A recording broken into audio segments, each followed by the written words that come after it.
DJ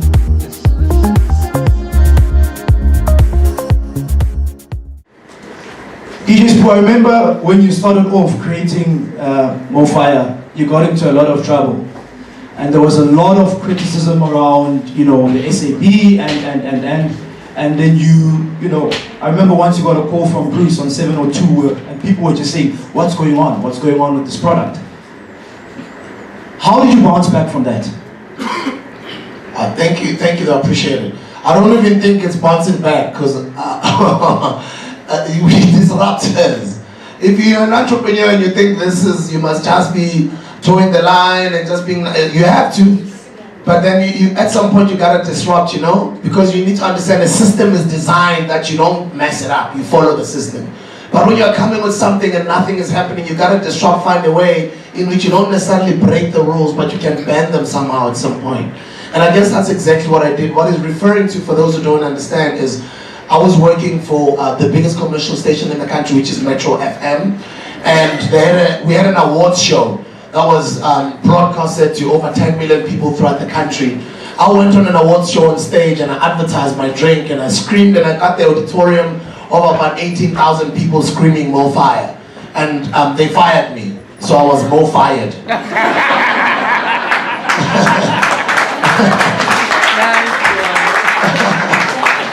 And that was the headlines on the street polls and on the Sunday papers. DJ Sibu, MoFired. And I was like, thank you. and I know you're laughing. Thank you. Why do you thank you know, people for firing it? But I was happy that I had achieved my goal. My goal was to get people to talk about the product. My goal was to disrupt and get people talking about the actual product. And talking about the product meant I had to be everywhere to get people talk. I had to use social media, take advantage of social media because I don't have the radio platform anymore, and they find me on television as well. And I got a lot of negative criticism because they were like, what's on? What is trying to sell us is poison. What is this? What does he know about business? Because it's just a DJ. He must just go and DJ. But I refused, and I just refused for society to tell me my idea was bad. And I refused for my firing to put me down and crawl into some little corner and be depressed and complain and say, hey, the government this, the government that. I did not complain. So when they fired me at Metro FM, I went to go create my own Metro FM and I called it Massive Metro. Wow, wow. And for me it's important because I look at it as a positive. When you're moving from one space to the next, meaning don't burn the bridges. So I kept a really good relationship. I thank them for having changed my life. I appreciated the opportunity they've given me, and I did tell them that in future, if they would like to work with me, I'm open to work with them. But I understand as well why they're getting rid of me. And I swiftly, nicely, quietly just moved away, and I started on concocting my plan. And then 18 months later, we launched Massive Metro. We currently employ over 52 young people that are there on a daily basis. And wherever I was fired, other young people were hired. And right now, the 50-something odd people, those jobs would not have been created if I didn't go through that. So for the entrepreneurs in the room, when you go through a negative situation, a lot of the times remember that when God is trying to shift you into the things you've been wanting all along and speaking with your mouth, when it's time to get to that level, but you are stubborn and you're still, and God will make it such that you are shifted somehow into that next level, but you won't realize it. You must just start thinking and praying and being with yourself alone and seeing what does this situation mean, and then you can start focusing your vision and moving. That's exactly what I did. So the unemployment rate is getting higher and higher and higher. And the big focus is on entrepreneurship, how we as entrepreneurs can start creating jobs in our businesses. And my question to you is, how have you managed to create jobs through the local product manufacturing? So I don't create jobs, I create entrepreneurs. You can clap. I think that's what... Wait. Say that again. I honestly don't. I don't focus on creating jobs, I focus on creating entrepreneurs. A young man over there who's got a phone, his name is Masilo. I met him when I was at a graduation of one of our students from our foundation was graduating. Went there with the parents to go celebrate the graduation. You know, us blacks are really go graduation. And then he was there. He was a student at UJ at the time. And then after the graduation, he came and approached me, and then we had a relationship. I think that was 2013. He's been my mentee ever since. And he was working for a company for the past 2 years. What, 2-3 years? Corporate company after graduating. And then he lost his job, and he came to me. He's like, yo, Sibu, I'm asking for, I'm like, just be around me. I will not be able to create a job for you. Being around me on a daily basis and the things I do, you must notice opportunities and create work for yourself. But I will not employ you. Employ yourself. You know? And he's going through that process right now with his younger brother now. He's passing on the opportunity to another younger brother. His name is Easy. Somewhere here. There he is at the back over there. That one is young. That one is like 20. It's like in school, the youngster is sitting at home, the family is worried about his future, blah, blah, blah. Bring him as well.